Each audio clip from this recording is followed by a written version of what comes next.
Hey guys, I kind of posted a little bit um, about me going live.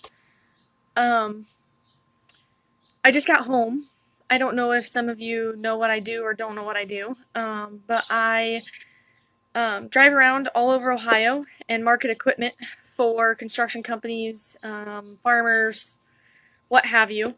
It could be a little bit of everything. Today it was 4 pieces of hay equipment, and it was down in Coshocton, Warsaw area. But I had a lot of driving to do. So I thought a lot, listened to my thoughts a lot, listened to a lot of music, um, done quite a bit of thinking, listened to some chapters from Girl Wash Your Face and pardon my language, but the book Unfuck Yourself. Um, both of them very good. Both of them very, very good.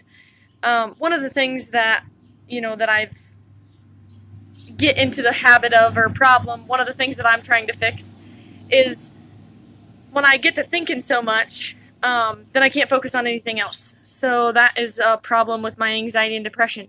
So I can't function doing anything else. So I know that I have work to do because I just went and listed these pieces of equipment. But it's like my brain gets all jumbled. And if I don't write stuff down or talk about it or get it off my chest a little bit, then I'm pretty much worthless. I'm in my head the rest of the day. I'm sure some of you can relate. But one of the things that I wanted to talk about, and I think it's something that's maybe not spoken enough about, and I think men and women both need to hear this. So if you're a husband and your wife has dealt with anxiety and depression, or if you're a wife and your husband has dealt with anxiety and depression, same thing with girlfriend, boyfriend, spouse, whatever. But one of the things that I told you I was listening to some music, and one of the songs that came up was "Miss Me More." So I don't know if you guys know that song, but it goes something like, "But I miss me more. I want the same things, or I want you want to be your old self and get back to you." And one of the things that I couldn't help but think about was how I felt like that song wasn't about like another person or your spouse or your girlfriend, boyfriend changing you. It was about depression changing me, or anxiety changing me, both. Um, and I think one of the things that it kind of made me think about today was that, um, a lot of people, and I was one of these people before I experienced anxiety and depression. I always thought that it was in your head. Like, you just had to get out of your own head in order to not be anxious or depressed. But it's not a thing. Um, I think it has to do with mind over matter to a certain extent, but I don't think that it's all to do with that. It can't be all to do with that. If it was all about you being in your head, then it wouldn't have anything to do with hormones, and everybody knows that it has everything to do with all of your hormones. Um, Women experience it. Unfortunately for me, I got it after I had my kids, so it was postpartum related. Um, I I think that I think the part of it that is mind over matter is that you have to know that you need help with it. You have to know that you can't conquer it by yourself. You can't you can't regulate your hormones in your body yourself. Nobody can do that.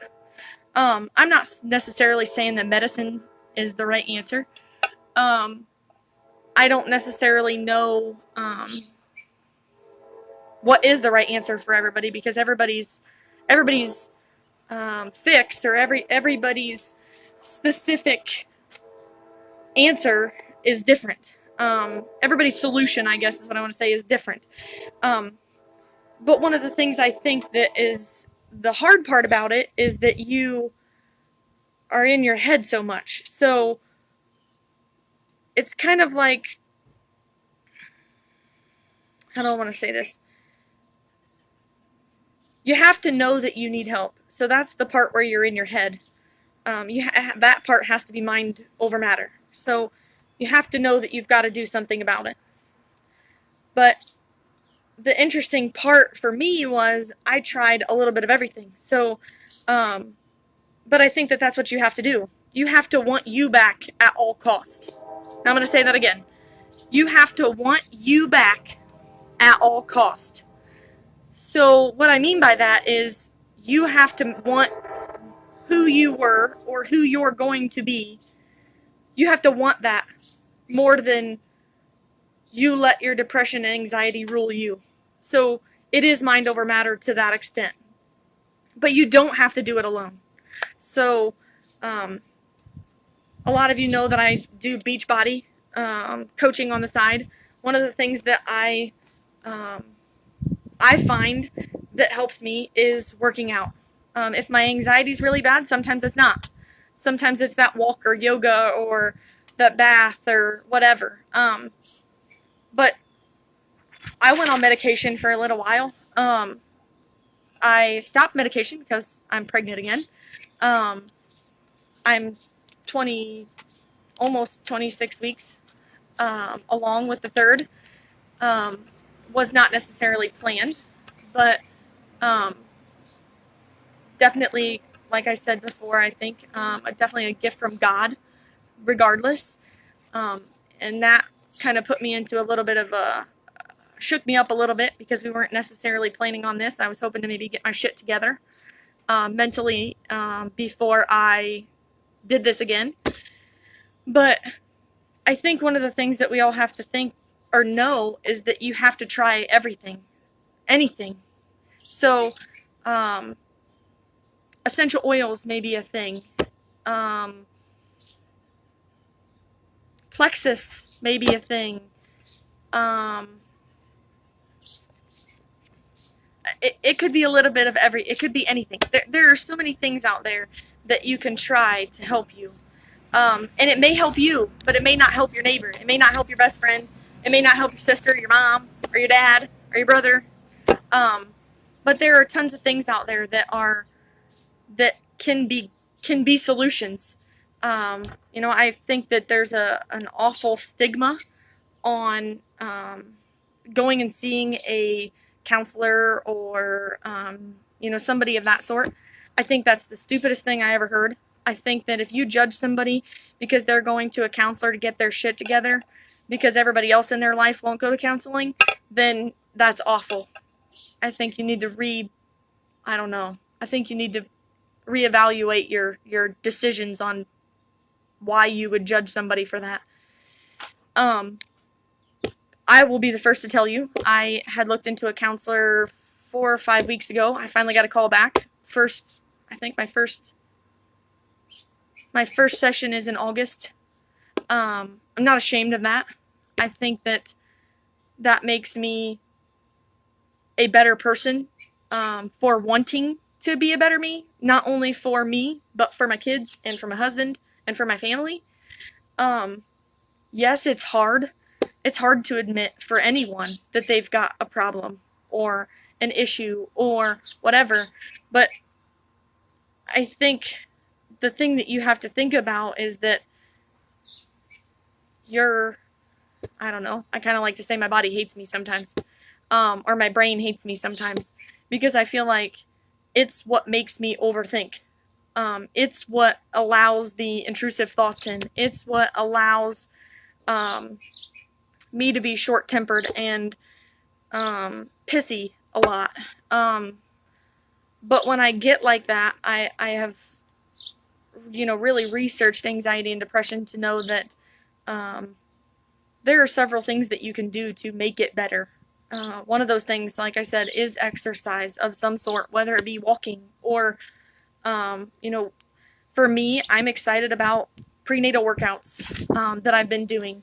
They're not total kick my ass, kill me for the rest of the day type of thing, but I definitely feel it the next day. We've got me and the other girls, coaches for Beachbody, we've got MM100 coming out, Morning Meltdown 100 coming out. A lot of us are excited about that because it targets different parts of you, and there's kind of some yoga involved and some other stuff involved, and Eating healthy could be your thing. Maybe you take in way too much sugar, and that is what is hurting you, mentally or physically, or well, definitely physically if you're taking in way too much sugar. But um, I think like I said, there's not a right solution for anybody. I can't tell you. I can tell you what helped me, but it may not help you. You can try it, and maybe it will, but you don't know that until you try. Um, I did Plexus for a little while, 2 months. 2 months. I felt like I saw a little bit of a difference. Um, I ran out and just haven't gotten more. Kind of dumb, right? One of the things that I have noticed too that helps me is I make sure I get this stuff in. If I'm dehydrated or not gotten enough water or whatever, this makes my anxiety and depression way better. I think that's because I feel better. I can't take any medication to go to sleep. And that's because, first of all, I'm pregnant. Second of all, I think for me, I can take a half a dose of something and die for the next 8 to 12 hours. It just doesn't fit into my schedule. And then I wake up the next day and I'm like drowsy. I think that doesn't help me. So when I wake up drowsy and I wake up not refreshed, then I'm even worse. It makes my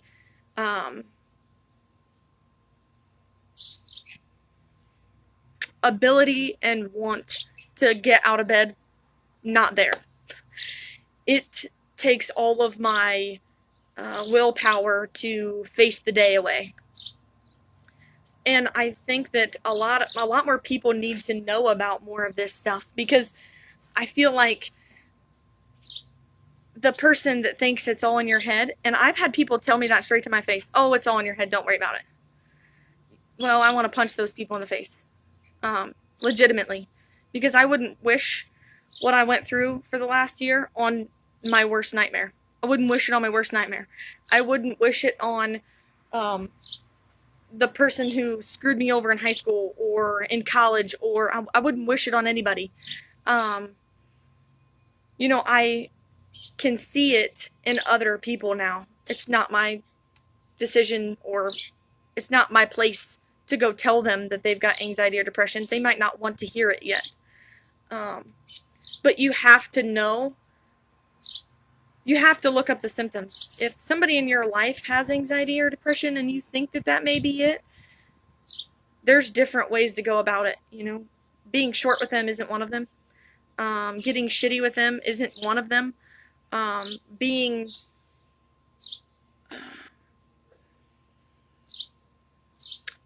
not allowing yourself to be understanding isn't one of them. I've got some people in my life that have dealt with anxiety and depression my whole life. It's not my decision to tell them that that's what they're going through. It's not my place. I wish for all of my family members and all of my friends and all of you, acquaintances or what have you, that you all look down deep inside of you and think about what you have faced in your life, and if any of that could have been anxiety or depression, and make sure that it doesn't come back. After my first child, I thought to myself, oh, I've looked up all the stuff, I've researched everything, I'm not worried about it, it'll be fine, I'm not gonna get it. Hindsight is 20/20, right? For my first child, I ended up in the hospital with a doctor delivering me that I did not know. My doctor ended up being out away from town. I ended up pushing for 3.5 hours. And men, this is probably going to gross you out. That's okay. Doesn't bother me none. I'm on the third kid. At this point, there's no gross out here. But I ended up having to be cut. The epidural was gone by the time that I had even like I said, 3 hours, 3.5 hours, something like that. I don't know. By that point, I was not myself, or not even in my brain or in my body, I felt like.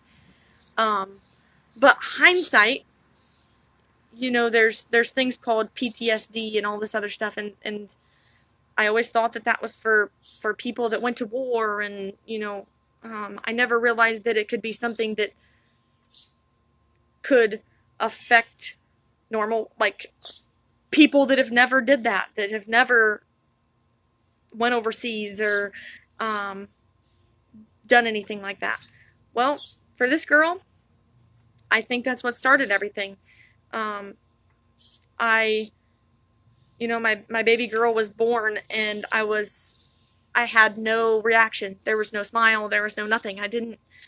I wasn't happy about it because I was in so much pain that I could not feel happy about it.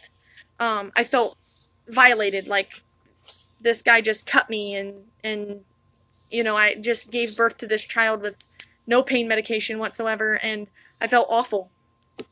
Um, I wished then that somebody would have told me that intrusive thoughts aren't normal. Okay? You don't know what intrusive thoughts are? I told you I was going to get vulnerable, didn't I? Did I tell you that? This would be vulnerable. Intrusive thoughts are you sitting there and or laying there at night, and all of a sudden you think about a bear attacking your family, and you're watching them get attacked by a bear. Not logical. Okay, we live in Ohio. Not logical. I know I thought that one of the intrusive thoughts that I always got was normal. Like, I thought that everybody thought about their house burning down when they had babies in the house. That's not normal. It's not normal. It's not normal for you to think that somebody's going to break into your house and steal your kids. That's not normal. If you get in a car, or if you watch somebody else get in a car and you think that you worry for them because you think that they're going to get in an accident and die, that's not normal. Yeah, there are all these things that you chalk up in your mind to them happening to everybody. But they don't. I think, what is it? The statistic is 1 in 5 women get postpartum, and I think it might be a little bit less, or a little less than that. So like 1 in 10 or something like that of men get postpartum. And I always talk about postpartum because that's what relates to me. But you can have anxiety and depression from anything. Heaven forbid that you lost a child. You can get postpartum. You could get depression and anxiety from that. It doesn't have to be postpartum. It can be postpartum, well, depending on what you went through. Did you lose a loved one? Did you have a bad childhood? Did you go through a lot of things in your life that that not a lot of people can relate to, or a lot of people can relate to, but just nobody in your circle? All of those things can cause anxiety and depression. All of them. Some of them can cause post-traumatic stress disorder. All of them can cause post-traumatic stress disorder. You don't know what that person has gone through. That's why you shouldn't judge people. I used to judge people. I used to be one of them. This girl. All the time. I felt like my life was perfect. Yeah, whatever. I just want to tell everybody, like, I feel like I wish I could tell everybody in high school that they just need to get their shit together and leave each other alone. But again, hindsight's 20/20. If I could go back there, I probably would be a little bit more truthful to people. I don't give two shits about them. I don't know that I've seen anybody from high school, like, forever. That's okay. Not that a lot of people in our high school were awful people. I felt like our class of 56 that graduated together were super close. But we had some kids in higher classes than us and kids in lower classes than us that were little shits. You're going to have that. Evidently their parents didn't teach them to be respectful. Sometimes that happens.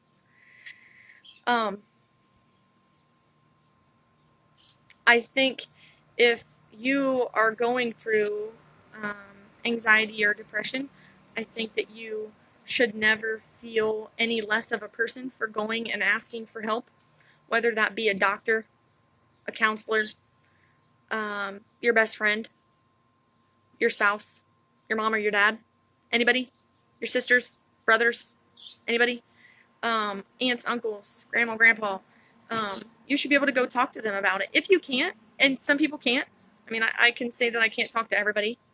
Um, and a lot of the times when you feel anxious and depressed, you don't know how to talk to people.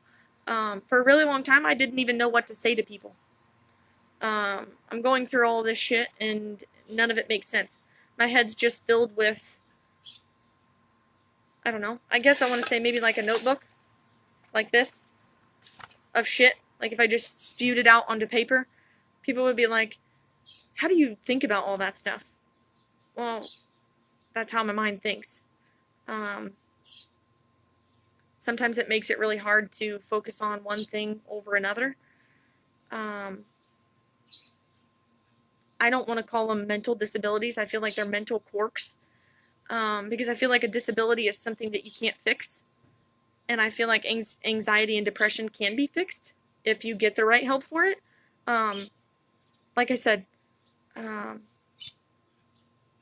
you could try a medication and it might not work. You may have to try another one.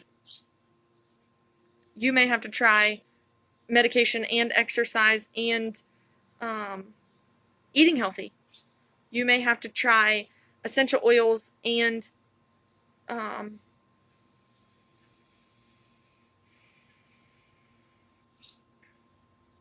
things that help you, like making sure that you're getting you time, going out with the girls, making sure that you get in the bath once a week. Every other day you should take showers, but I mean once a week you need to get in the bath. In that bath, I always do a detox bath a lot. I do it a lot, actually. Coconut oil, lemon essential oil, and Epsom salt. Had a brain fart. Those three things, and you only need 1 or 2 drops of lemon essential oils in your bath. Detox bath. Lay in there for 15-20 minutes. Don't put too much Epsom salt in. Half cup, quarter of a cup, somewhere around in there, for the whole bath. I think that helps me a lot.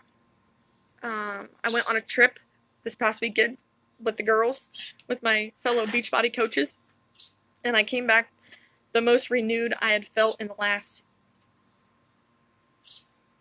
2 years. Probably 2 years. I thank them girls for a lot. They let me be myself and be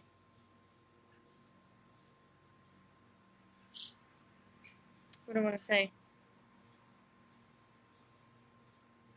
Open about the things that I had been going through or whatever. I don't know. I don't know if I necessarily have a conclusion to this, because I feel like I just think kind of all the time, 24/7.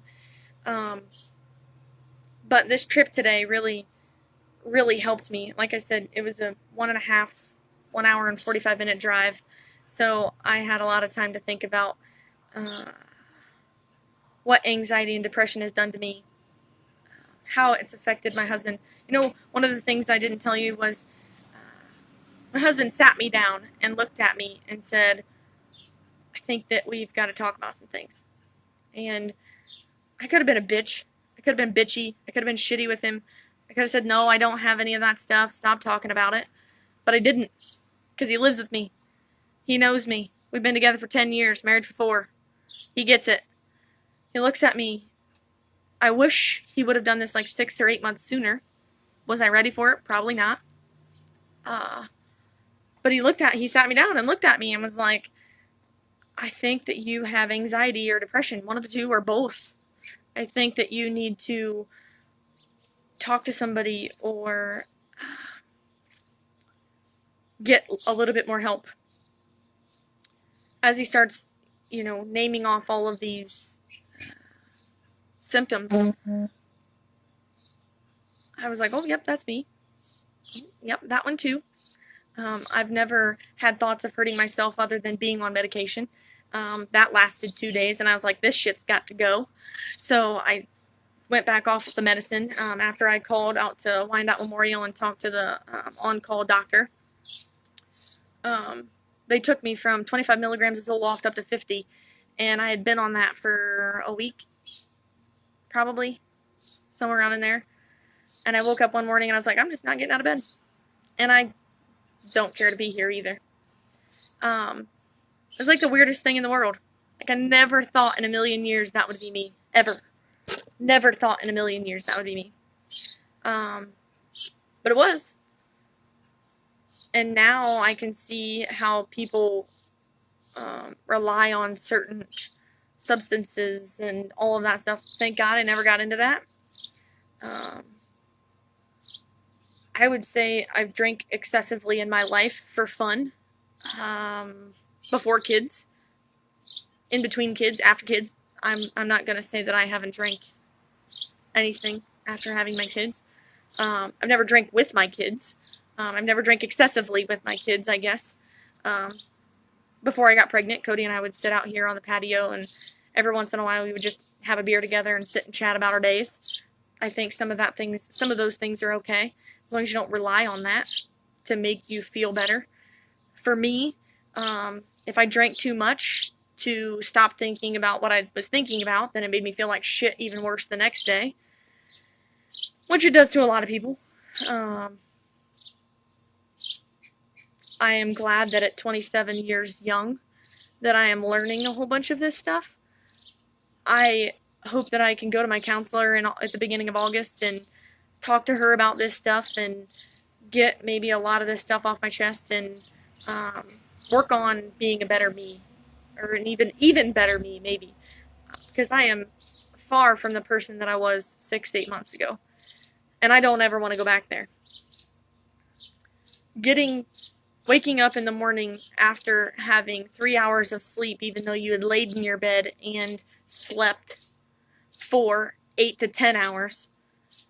It was interesting. Once I got a Fitbit, it was like, oh yeah, by the way, you were up 700 times during the night. Well, that's great. That's great. That's why I feel like shit in the morning. I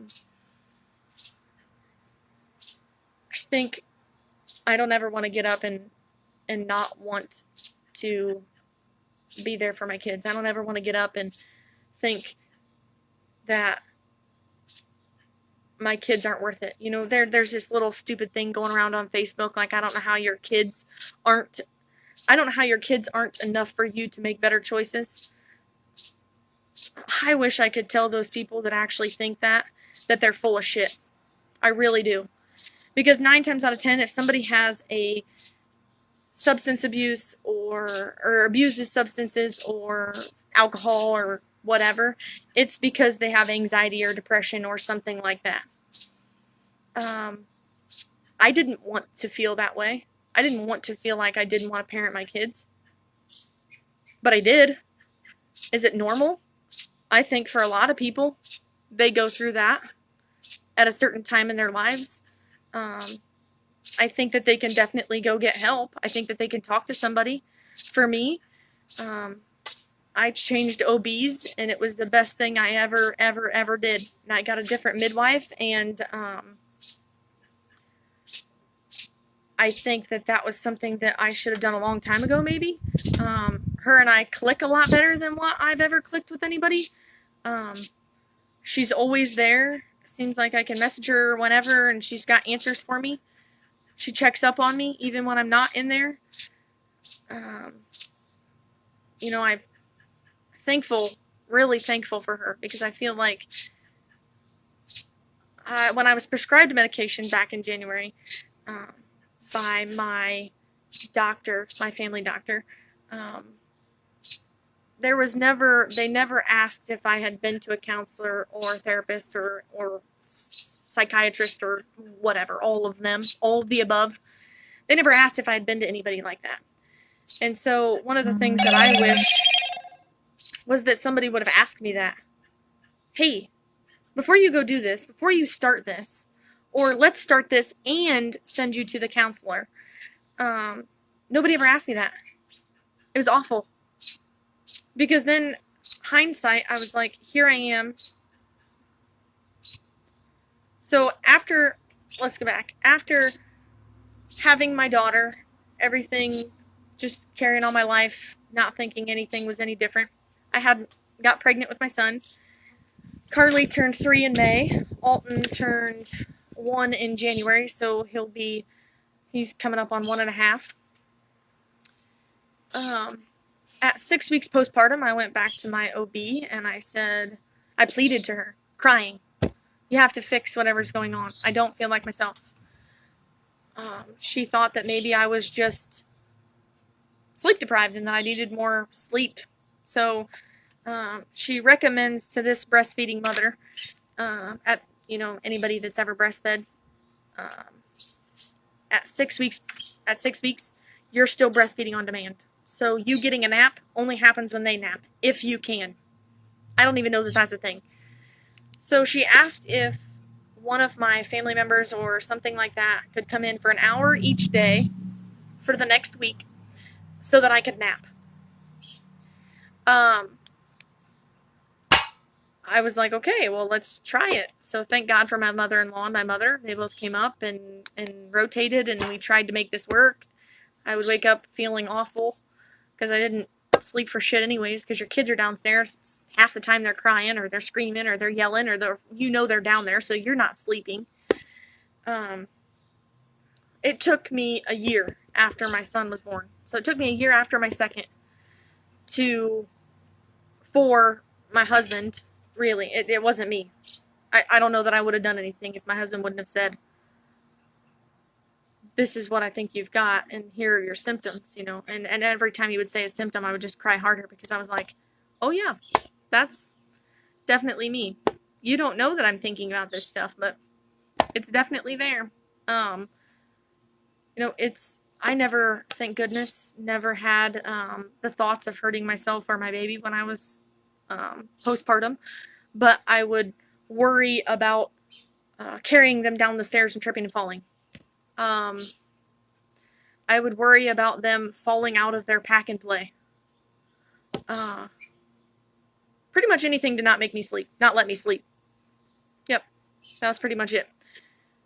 There are so many things that are out there that are helpful, and I can tell you that you just got to reach out. If you want to call and talk to me or private message me or whatever, I will be more than willing to talk about any of this stuff. For any of you out there that thought that we were close, we may still be, but if you think that we're close and I didn't talk to you about this, please don't get defensive, because I don't have time for that shit. I really don't. Yeah, I get it. I probably could have talked to you, but when you feel anxious and you feel depressed, you don't know how to talk to somebody. You don't know how to bring it up. There are so many judgmental people in this world that if you brought it up, all your mind tells you is that that person is going to judge you and think that you're an awful person, or that you're an awful mother, or that you're whatever, because your mind talks you into a whole bunch of dumb shit. Yeah. I don't know about you guys, but I feel a lot better. I'm going to repeat myself on one thing. You have to want you back at all cost. You have to want you back at all cost. One of the things that really stuck in my head was that from this weekend's trip with my girls, with my girl gang, was that you have to be motivated for you. I can coach you. I can be there by you. I can stand beside you. I can give you all the information that you need for anything to be successful with working out or eating healthy. But you have to want it for you at all costs. One of my girls, Ashley, she didn't lose weight by giving up. She didn't She didn't change her life around. She didn't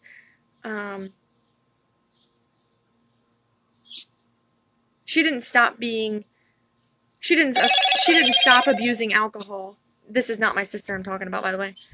She did not stop abusing alcohol because she I guess she did it for her. That was she was motivated at all costs to stop that. She stopped smoking, she stopped doing everything. She started working out. She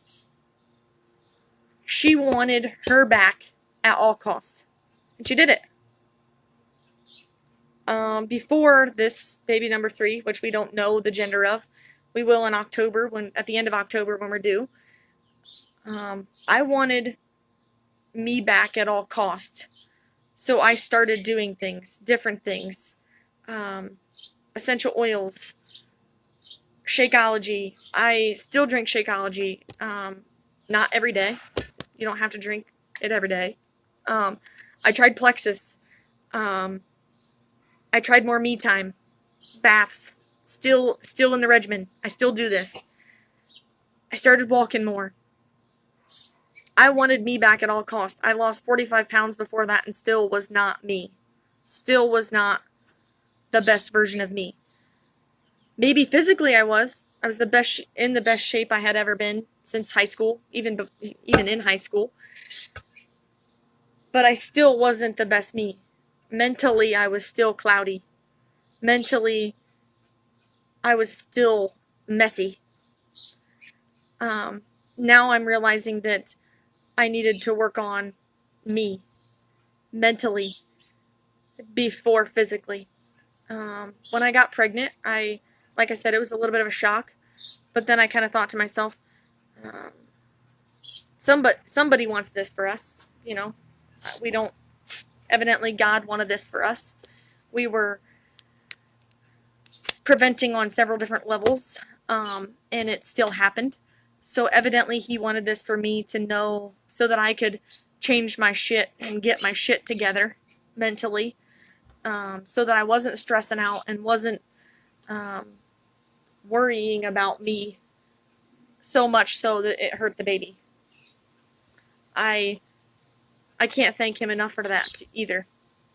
I tell him every night in my prayers that I am thankful for him for changing things around. There's another one. Some people go and are extremely spiritual. Yeah, we probably should go to church a little bit more, but I have my own relationship with God and Jesus. I'm good with where we're at. Yeah. Anyways, I'm going to stop rambling on. If you need anybody to talk to, if you want any help, if you want to start our exercise because you want to try and see if that will work for you, it comes with an eating plan. If you want to do anything like that, if you want to know what some of the things that helped me, ask. I will never tell a single soul that you messaged me, unless of course you tell me that you want to hurt yourself, and then in that case we will probably get you some more help quicker. But in that case, I think something is blowing in, so I'm going to get in the house. So I will talk to you all later.